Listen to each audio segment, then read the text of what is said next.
have a desire to launch a book and have this vision that it will create income, either a multiple income stream or simply be a vehicle to get in front of more people more often.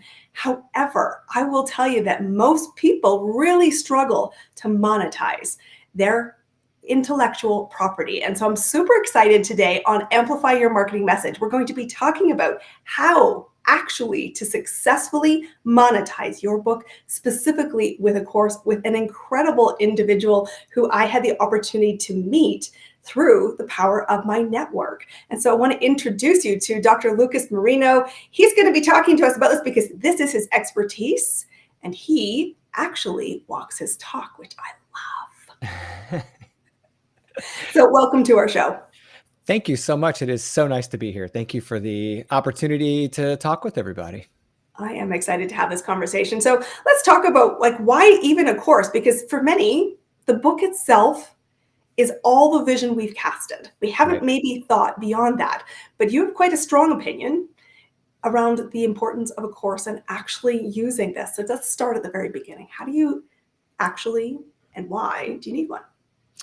Yeah, so a lot of my clients, and this was not particularly by design, but a lot of my course creation clients, because I own a business that helps people create courses, a lot of my clients were coming to me as nonfiction authors that had already written a book, a great book, a very impactful, powerful book where they had done all the things they wanted to do with their book. They had captured their expertise, they built it for a target audience, and they were now getting that book in the hands of people. They felt like they weren't reaching people in the same way that they had originally intended. They weren't reaching as many people, or the book, because of the natural industry-driven price points of books, was going to take such a long time to provide the ROI in their business that they were hoping for. I mean, we've all heard that the book is the ultimate business card, and it absolutely is. I write books.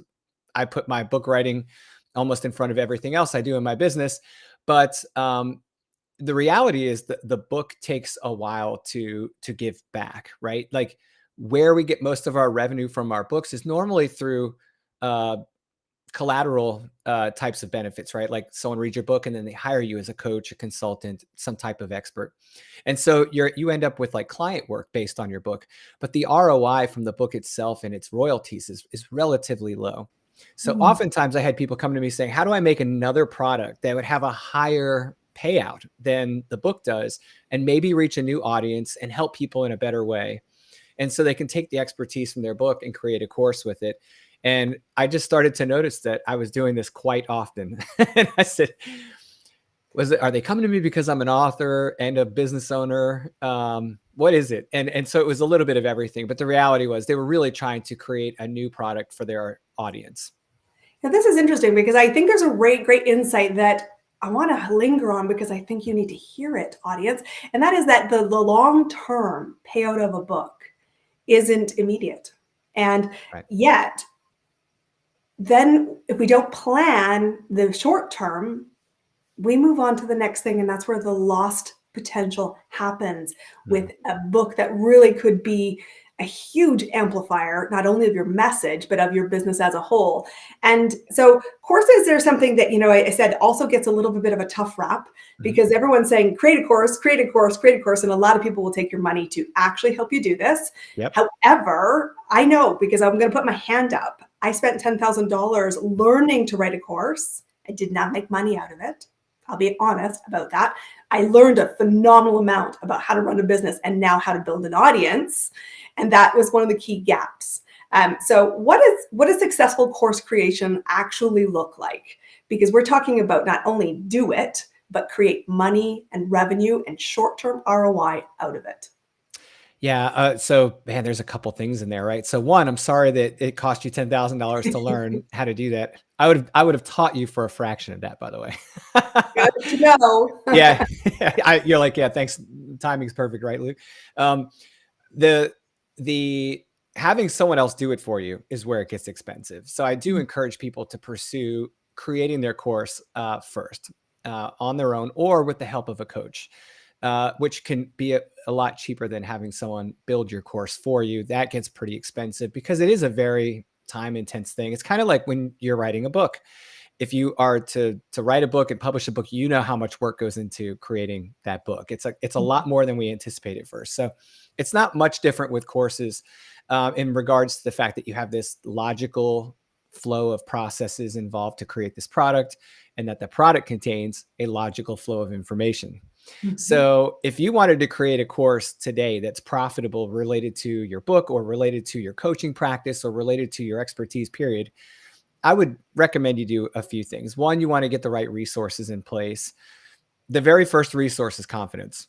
And I know that's the hardest one to come by, but you absolutely can do this. And we're kind of like, some people smile when I say this and some people go, okay, dude, I get it. But we literally live at the best time in history to do this, right? All the tools are at our disposal. They've been made to be simplified. And it just takes a little bit of time to learn how to use them and apply them to what you're doing. But I do dictate 5 key points to building a course foundation that I encourage everyone to do before they embark on creating content. And this gives you both a business case and a practical case for taking on your project. If you can't do these 5 things, I wouldn't move forward. So the first thing is to identify your ideal learner. So if you've written the book, it's probably your ideal reader.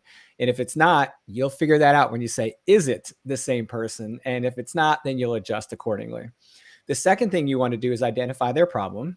This should be pretty similar for business owners. You've had to identify the problem of your clients. And the third thing is the solution you're going to provide them in your course. Now, note I put in your course on there, right? So you're going to identify the learner. Yes, this is the learner, the person taking your course. You're going to identify who that is. And then you're going to identify the problem that they experience. Now, this may not be your typical client, or it may be. So going through this process will help you figure that out. If it is your typical client, you should be very familiar with the problem you're going to address. And then you have a solution that you're going to provide them via the course. And you have to remember that they're trying to reach an outcome. I don't believe people buy courses. I believe they buy routes to outcomes, right? They're trying to get to some. Can I just shout from the roof right now? Yes. Please do that again, because this is the biggest gap. Yes. What did you just say? They are looking for a result. Yes. Right. This isn't fiction. Yeah. You have a skill growth. Yes. You absolutely have to point them to some potential outcome. No guaranteed outcomes, because you can't guarantee their action. And you can't guarantee their will, and you can't guarantee their effort, but you can guarantee that you'll give them the education, the tools, the things they need to get there if they apply themselves. So you're going to build the potential outcome for them. You're going to talk to them about how this problem is impacting them, how your solution will help them, and then how they're going to get to that outcome. And this last part here is really important. You have the person, you have their problem, you have the solution. Those are the first 3. Then you have, what is this outcome going to be, right? That's 4. Number 5 is, what steps do they have to take to get to that outcome?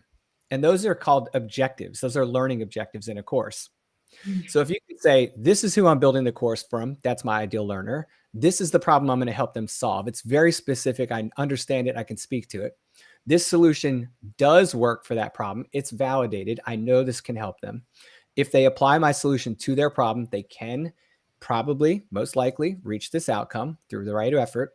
And then I know what steps they need to take to get to that outcome. So I'm going to teach them those steps. And if you can do those 5 things, you have a very good case, both business case and course creation case, for developing a product for these people. And the rest of it is just product development and business side of it. So did that answer the question? It does. Yeah. It comes down to the execution after that. But what I love about this is it's elegantly simple, which, is a hallmark of what I believe about business, but it actually will help you slow down, because I think sometimes the biggest challenge that we have is we think, I'm creating this for myself. Sometimes that's an ego-driven thing. Sometimes that's a need to say, and validate our own capabilities. But what's really important about monetizing, what's really important about impact, and this is a huge scaling strategy to creating impact and income, is that you need to slow it down and slow it down to 5 key things so that you get predictable results. It isn't enough to launch the product. The goal is to have somebody pick it up, in this case, a reader, and do something right with it. Exactly. And the more success they have and the more support they have through this course, and then I will tell you, the slower you take it, the more likely they will have results. And so I love this framework. Is it something you see people doing well in the marketplace? Or is this a Yeah. gap you're coming in to fill because we're a disaster? Let's be Well, honest. it is a gap, and most likely because people just haven't learned curriculum development or how to establish a good business case or put the two together, right? And I think Mhm. that's really what it comes down to. And so if you've like a lot of the clients I have is a lot of what I'm doing is coaching, right? Mhm. Because it's like business quasi course creation coaching, because the two are inseparable. You're creating a product for your business. And I think that a lot of people are really good at one, but unfamiliar with the other. And so they just have difficulty putting the two together. Part of it is the gap of like having a formal, structured approach. There Mhm. isn't much out there. When I went to write this book, I thought I was going to have a tremendous amount of competition. And then when I went looking around for a resource, I couldn't find one. So I was like, okay, I think that there's a good business case in my case for the book, but there's more so just this industry need, because never have people been more motivated to do this for themselves. Never have people wanted to do this for themselves, but they've also never had a resource that wasn't like a high level human performance technology driven textbook. Mhm. So, I've already been through all that. I did 25 years of that. You don't have to worry about that. We can just get right down to the simple fundamental steps and get to work. So there is a gap in that. I think that people just need something easy. You mentioned my doctorate. Well, when I went through my doctorate, one of the key things I learned was if you really know what you're talking about, you can simplify the complex. And that is the goal. As a business owner, in particular, that's what I tell people all the time, is there is elegant simplicity. It is distilling it to the simple steps. And many times it is slowing things down to be understood, implemented, and executed. And Right. so I want to talk about this testing of your course, because a lot of what we know why businesses flame out and don't see the ROI is because we haven't validated. We've built in a vacuum. Talk to us about how can you improve the odds of the ROI in your success of building a course? Sure. This can be applied in two different ways. So if you're in a position where you have expertise and you don't have a course yet, you have a book, you don't have a book, whatever the case is, but you have this world of knowledge, or at least a fragment of that world that you want to put into a course. And you're not quite sure if you should invest in the time and energy and money and all the things that it's going to take to create the course. You want to test your market first to see if there's a demand signal. Then you can do what I call a pre-development launch. It's commonly referred to as a pre-sale or a pre-sell launch. And I'll talk about that in just a moment in more detail. The other option is that you build and then test your market. And some people are actually convinced, regardless of the market test for that particular application of a course, that the need is there. It's so great. And they've already got people asking them for it. So they don't necessarily want to do a pre-development launch. They may already be a consultant in this space. Their clients Mhm. are already asking for courses. They already feel confident that they're going to be able to deliver, at least to a minimum audience, a course if they develop it. So in that case, they may not need to do the pre-development launch format I'm getting ready to explain. So you just have to figure out which camp you're in. Do I already have a strong enough demand signal for this? Am I confident in that demand signal or not? And if the not is the answer, then this is how you approach a pre-development launch. You can create just enough content and a landing/sales page to present your potential course to your potential audience and describe in great detail what problem they are experiencing that you're going to help them solve, how your solution will help them. Well, let me rephrase that. Your solution will help them in what way? Okay. You're not Mhm. going to get into like exactly how your method works or what exactly you're going to teach down to the nitty gritty, but you're going to talk to them about how you have this ability to help them and then what that outcome is going to look like. They need to see that there's some light at the end of the tunnel if they take your course. Now, that's typically called a PASS model: problem, agitation, and solution. In marketing, you would have that on your landing or sales page. And then what you're going to do is you're going to start sharing this thing shamelessly. Everywhere. Yes, get it out. Everywhere. Yes, you want it on your website, right? You want to direct people to it on your socials, in your email distribution, your newsletter, all the things. Now, what about content? So people say, "Uh-oh, that means what? Like, what if someone actually clicks the button? It says, I Panic. want your course." You have two options. Well, you have several options, but I'll go over two. One is, I promise you this course is going to come out on June 1st if X number of people sign up for it. Right? You've probably seen that before. I'm looking for the right number. If I can get there, We'll go live. At that point, I can talk about paying. But I'll tell you right now what the price is going to be, and I'll give you the opportunity to pre-enroll. Okay, great. Sounds good. The other option is you go ahead and activate that button to accept money. And you're like, I already know that I'm willing to take on the burden of building this course if people buy it, right? And you can set a threshold of a number of people, or you can say one. Now, I've had people that price their course so that if one person buys, they've basically been paid to create the course, right? Because they have such a high ticket item. For very, very low ticket items, very low cost items, you've got to be a little bit more wary of that. You're probably going to want a minimum number of students. And then you decide if you want to issue refunds if you don't get to the right number of people, or if you just want to put them on a waiting list and then activate after that. So you need one chapter to introduce them to your course that you need to create, and you need one chapter of topic related content developed. So this way, when you do go live, you can start immediately providing value to your audience. Then what you do is you create the rest of your content on a drip schedule, and you release it to them by the week. And you're going to call this your beta group, and you're going to let them know that's how you're doing it. You don't want to be like, you have immediate access to the course. They get in and then you start a drip schedule. They're like, I thought I was going to have immediate access to all the things you listed on your table of contents or on your list of things you were going to teach, right? So the big thing with the pre-development launch is to be very transparent about your commitment to them so they can see exactly what you're offering them and exactly what you're not. And you want to also be very honest with yourself about keeping up with this obligation once you accept it. So I oftentimes have to coach clients through, okay, you want to do a drip schedule. That means you're going to be releasing content for the next 5 weeks. You are going to do that. You're obligating yourself to that work. Accordingly. That's right. It needs to be in your life schedule, right? So anyways, that's how you can do a pre-development launch to kind of test your market and see if there's something there. What I think is really important, and I want to talk about this, and you've said it, and that you said, you have to check, do you have demand? And two things to this, not just do they want it, will they pay for it? Yes. This is a key thing that I know so many people have. And I love that you've dialed it into, you have two paths. People are saying, yes, I want what you have, but will they pay for it? And remember, what they pay for is the value you create in the result that they achieve through the solution you guide them through in those 5 steps. This is such an important thing, because I know if your ultimate goal is more impact and more income, you must ask the question. Yeah. And in your testing of your market, you need to be asking about price, because one of the things that people often have, and it doesn't matter whether you're low ticket or high ticket, the key conversations, you can't avoid the money conversation. That's right. And I'm very transparent about posting my pricing. Than later. Yeah, this is one of the reasons why I'm very transparent about posting prices, and I encourage my clients to do the same thing. So I'm like, hey, don't hide your price until like the last checkout page. Put it right there on the landing page. Let people know what the price is. One, it instills trust. 2, it's what you're going to do anyway. So why hold it, right? Unless you're worried about scaring people away. And by the way, if you're worried about scaring people away, either your landing page isn't built properly, your message isn't right, or your price is wrong.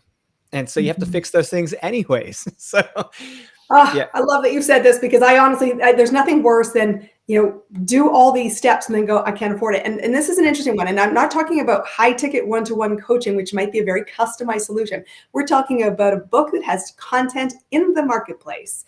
And we're talking about a course to help you as the reader achieve the promise of what the title sparks your curiosity around. And this is such an important conversation to be having. So it should be very transparent. You should be very clear on who you're attracting. And you said that right at the beginning. What is the reader? And that might not be your client. It might be something slightly different. You've got to really dial this down. I just think there's so much nuggets and value. And this is why I think you're such an awesome human being. I want to talk as we shift into our last question today, because you're a business owner and you've created a book. You didn't mention it by name, but I want to give you that opportunity because I think it's an awesome asset for every business owner listening to our podcast here on Amplify Your Marketing Message. What's the book? And honestly, for you as a business owner, growing a book, helping others, being of service at a very high level to help them get the ROI. What's working for you right now in your business? So I wrote Monetize Your Book with a Course. I think it's right here. So it's called Monetize Your Book with a Course. It is obviously geared towards people that have capture their expertise in a nonfiction book and now want to create a course from that book or from that expertise. Reality is you can take this book and apply it to course creation, regardless of whether you've written a book or not, because I held nothing back on the course creation side. So even if you're sitting there going, well, I don't have a book, that's okay. You don't need one to read this book and apply it and create a course with it, but it is super helpful for people who have written a book. And so I technically run 2.5 companies. And so all three of them are training companies. One of them I am a co-owner of with Honoré Quarter. We have co-founded the Empire Builders Masterclass. And so she is an expert in self-publication and in being an indie author. So together we combine to help a lot of indie authors in the nonfiction space leverage their expertise to create books, courses, and workbooks. Now, the way this kind of works out is usually I tell people, like, your book is really powerful. It has just a presence that no other product can have. Your course is also powerful. You should also consider workbooks. Like we incorporate all of this into our products and our messaging to help people find what works best for their business. So this has kind of been what's going on with my business line lately. Now, why write the book and put this at the center of my business when the center of my business up to this point has been creating courses for other people? Why not just continue doing that? Well, I really strongly believe that you can refine your message and refine your product lines to a point where it is absolutely clear what you do, who you do it for, and how you go about doing that. And having a book and a related workbook and a related course or coaching program or community all aligned together eliminates confusion for your product base, right? And it really makes a strong push for exactly establishing what the identity is for your business in that product line.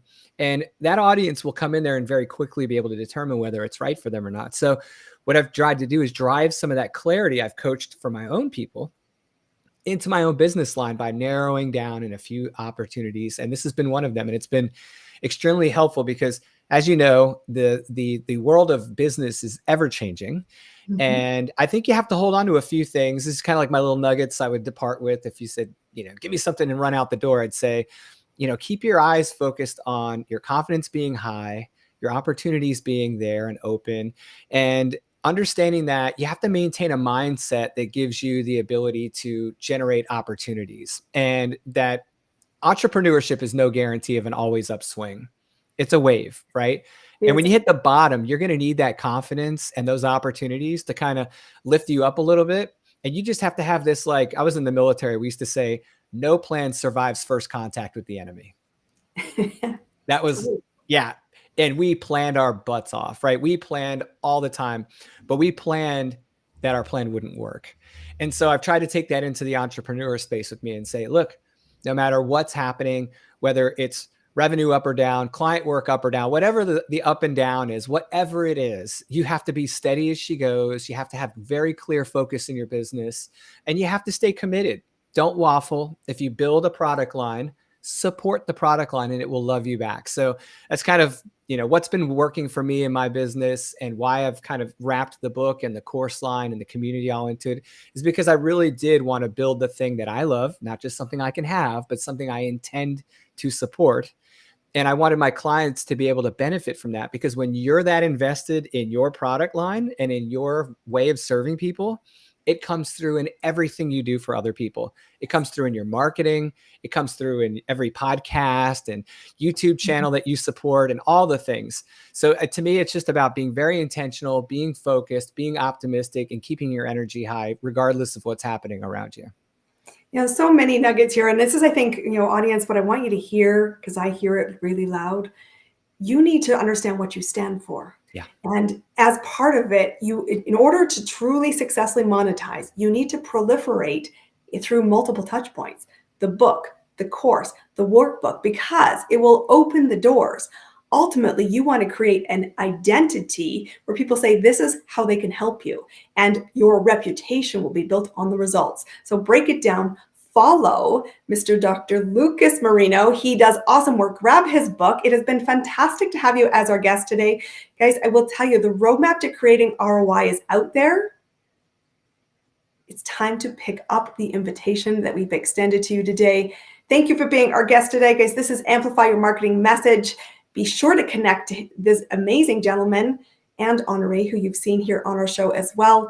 We will see you on our next episode. Until then, be sure to subscribe and get out there creating audience, impact, and revenue for your business. Thanks for being our guest today. We'll see you all soon.